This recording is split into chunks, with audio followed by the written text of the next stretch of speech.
Okay, so I'm bored at home in quarantine and I still have a lot of movies I need to watch. But how do I know what movies to watch? Dumb question. I'm gonna watch one movie for each letter of the alphabet. And you know what letter's first in the alphabet? It's A. And A is for Arrival.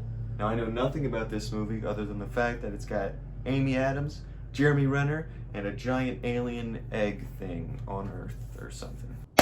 Great film. There was a point in this movie where I actually went, ah! And when movies have an oh shit moment like that, you know it's amazing. And now I kind of want aliens to come to Earth in my lifetime. So I'll give this movie an 8 out of 10. And B is for Black Swan. Now here's what I know about this movie. Natalie Portman is a dancer, and I think she gets possessed by a demon or something, so I don't know anything actually. But I have heard this movie compared to Whiplash, which is my favorite movie of all time, so I'm very excited. Wow, wow, wow, wow, wow. What an amazing movie. It was beautiful. It was scary.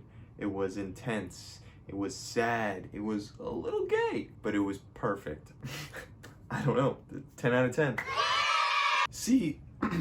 C is for Contagion. Now, I hadn't heard of this movie until this disease started going on and this movie started trending on Letterboxd. So let's give it a shot and see how close it hits to home. Man, that was creepy to watch. Some of this movie was so accurate to what's going on in the world right now. It's pretty weird, man. It did a great job of showing how easily we can spread the disease by touching things that we don't even realize. It's weird. I give it a 7 out of 10. D is for Drive. Now this movie's got my boy Ryan Gosling in it. I swear I could make a whole video just watching Ryan Gosling movies. Oh my god. Well, this movie's Drive. Kind of sounds like Baby Driver, but without the baby. Okay, I just said that this sounded like Baby Driver as a joke, but I was kind of right. They're both loners who are great at driving, so they commit crimes to make money, but then they find a girl that they love, and so they want to get out of the crime, but they have to do one last job, and then that job goes wrong. Kind of close, I don't know. I'm mad that it's taken me so long to see this movie because I think it's one of my favorites now. Drive, 10 out of 10. E is for The Evil Dead. Now, I mostly just want to watch this movie because there's a DVD cover for it that looks sick as hell, but also, I've never seen a Sam Raimi movie that isn't Spider-Man. Yeah, that movie was weird, and it kind of lacked substance. There wasn't really a plot, but I think it made up for that with its experimental practical effects and cinematography. I'll give it a 6 out of 10. I know it's a cult classic. I might like it more if I give it a few rewatches. F is for First Reformed. So what if I'm watching 3 movies in one day? You can suck it. But First Reformed is our first A24 movie of the list. Let's go! I've never had a movie make me jump just from cutting to black at the end of the movie. 8 out of 10. G is for Gone Girl, which is 2 G's actually, so I get double the points. I don't know, I think Ben Affleck's girlfriend goes missing or something. Wow, I knew nothing about this movie and I'm glad. David Fincher is the master of creating mysteries that are confusing and have you on the edge of your seat questioning what's the truth, you don't know what to believe. This movie was 2.5 hours long, but I felt like it flew by in 30 minutes. It is a masterpiece. 10 out of 10. I'm sorry I keep giving such high ratings, okay? I just love movies, and these are 26 movies that I've been needing to watch for a while. H is for The Hunt. Not this The Hunt, not that The Hunt, not The Hunter, not Hunters, not The Hunted, not Good Will Hunting, not The Hunt for Red October, but The Hunt, the one from 2012. I don't know anything about this movie, but if I had to guess, someone gets hunted, and I've heard some people say they love it, and some people say they hate it, so I'm going in with no bias. Well, that was not what I was expecting at all. I thought I was going to be seeing something like The Most Dangerous Game. Instead, I got something a lot darker. You know, this movie and the last one I saw, Gone Girl, both make you feel so bad for the main character. You just want to go into that world and give them a hug and tell everybody to stop being so mean to them. But you can't. You just have to sit there and watch as everybody hates them. Oh, it's so painful to watch. Also, this movie has probably the best child acting I've ever seen. 9 out of 10. I is for Inside Llewyn Davis. We got my boy Oscar Isaac on the guitar. He's a big sad boy. That's about all I know. Amazing performance from Oscar Isaac. The whole movie had this drained, monotone color to it, and it fit the vibe of the movie most of the time. Sometimes it made me sick though. But yeah, life is meaningless, and I'm gonna go cry now. I guess Inside Llewyn Davis made me so sad that I forgot to give a score, but 8 out of 10. J is for Jackie Brown. Now, I think this is the only Quentin Tarantino movie that I haven't seen yet, so I'm very hyped. And I think she has a hat or something. A Tarantino movie with Michael Keaton, Robert De Niro, and Robert Forster, R.I.P. Amazing. You know, there was actually a scene in this where a girl was sitting in a car and she kicked her feet up and put them on the windshield, and guess what? She was wearing shoes. Good on you, Quentin. Good job. 8 out of 10.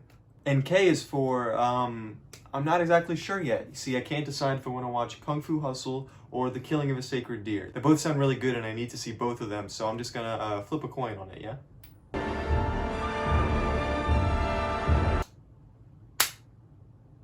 Heads. K is for Kung Fu Hustle. One of the most entertaining movies I have ever seen. It was non-stop fun throughout the whole movie. I can't put it into words, you know? Just watch the movie, please. 8 out of 10. L is for The Life Aquatic with Steve Zissou. It's the only Wes Anderson movie that I haven't seen other than the Darjeeling Limited. I've been needing to watch this one for forever. I think it's about a guy on a boat. And it's Wes Anderson, so he's probably a sad guy. Wow. That was a good movie. The set design, dude. The set design. And the soundtrack, it was almost all David Bowie, but sung in Portuguese. Amazing. The costume design, it was really good. Now, I will admit, I'm a bit of a Wes Anderson dick rider, but this is still a fantastic movie. 9 out of 10. M is for Mandy. Now, I think this movie is about Nick Cage joining a cult. If I'm being honest, the main reason I want to watch this is because of a clip I've seen where Nick Cage is covered in blood driving, and he's like, dude, I could take a bath in this movie. The visuals, man. The colors, they just didn't let up. The colors. But it took a while to get going. The first act was not that good. It was slow, and they gave Nick Cage actual dialogue, which is never a good idea. The second act, I started getting interested, you know, it started getting good. And then the third act comes, just punches you right in the face. It turns into something insane. It's an action-packed, off-the-walls, batshit crazy revenge story filled with blood and drugs. It's insane. And I feel bad because the ending was so perfect, but the beginning weighs it down. 7 out of 10. N is for The Nice Guys. That's another Ryan Gosling movie, baby! Hilarious movie, super entertaining, and what more could you want? 9 out of 10. O is for Office Space. Yet another classic movie that I haven't seen yet. It's the origin of this, meme. And this is 2 comedies in a row that I'm watching on this list, which is refreshing. Solid movie. I really could have used this when I was working at a goddamn movie theater, making $7.25 an hour to do all of this work. I work at the register, I clean up theaters, I get trash juice in the cuts on my finger. 8 out of 10. P is for Paddington. And look, it was between this and Portrait of a Lady on Fire, and I mean, look how cute he is. Everybody needs a little Paddington in their lives. That was super duper cute. It had that subplot with the villain, which was kind of dumb and didn't really lead anywhere or whatever, but you know, it was a fun movie. And when me and you have kids, I'm gonna show that kid this movie and I'm gonna say, hey, little Paddington, this is what you were named after. 7 out of 10. Q is for quarantine. Do you get it? Cause like, we're in quarantine. It's kind of hard to find a movie that starts with Q, so this doesn't look that good, just like a typical horror movie, which is fine. Those are good. And it's got the girl from Dexter in it, so who knows? Oh, why am I so dumb, dude? I didn't realize this was a remake, okay? I started watching it, I saw the opening shot, and I was like, that's funny, that kind of looks like that movie Wreck. And then I kept watching it, and I was like, oh, yeah, this is exactly Wreck. And I looked it up, and it's a remake. Wreck is a great horror movie, but it was released in Spanish. And I guess the people who made Quarantine thought we were too dumb to read subtitles. So a year after Wreck came out, they made this, and they just replaced all the Spanish actors with English actors and said it all in English. Like, what's the point? The ending scene to Wreck is one of the scariest things I've ever seen in my entire life. So if you want to watch a good movie, watch Wreck. Disregard this piece of shit. 2 out of 10. R is for Roma. Now, this movie swept the floor at the Oscars last year, and I'm kind of kicking myself in the leg for not watching it any sooner, but it's supposed to be really good, so...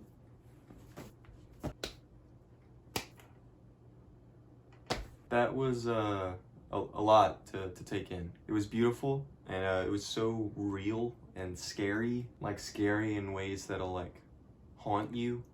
Not really like, not that kind of scary, but yeah, it fucked me up. 9 out of 10. S is for Stalker. Now this is my first Tarkovsky film, and I feel kind of bad watching it in the context of a YouTube video, but I couldn't just sit idly by and watch Secret Life of Pets 2 or something when I could be watching this, one of the best films ever. It's rare to see a film that perfectly utilizes every aspect of filmmaking and story to create something so beautiful. And the acting is beautiful. Just looking at the Stalker guy at the start of the movie, you're knowing, all right, I'm in for a trip. This guy, he's gonna be a good actor. I know it. Look at him. He just has that lead role face, you know? And the sound design in this movie, it was like eating chicken nuggets. I don't know what that means, but you could feel it, you know? This is what movies are for. This is a masterpiece. It might be the best movie I've seen so far for this video. 10 out of 10. T is for The Thing. Yet another classic that I haven't seen yet. I'm super excited to see this one because it's like a monster movie, maybe, probably, I don't know. But also, like, it's such a cool title, just saying, like, yo, my favorite movie is The Thing.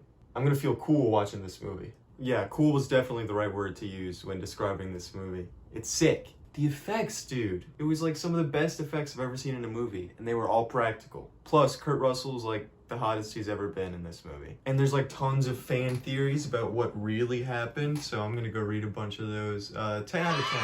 U is for, you know what I'm gonna say. You already know. So let's just say it at the same time, okay? 3, 2, 1. Uncle Boonmee who can recall his past lives. I know what you're thinking. You're thinking, Gavin, of course you're gonna do Uncle Boonmee who can recall his past lives for you. That's an obvious choice. I know, but you know, I have to. This is a movie I'm watching solely because the title and the poster are weird and creepy, and it sounds awesome.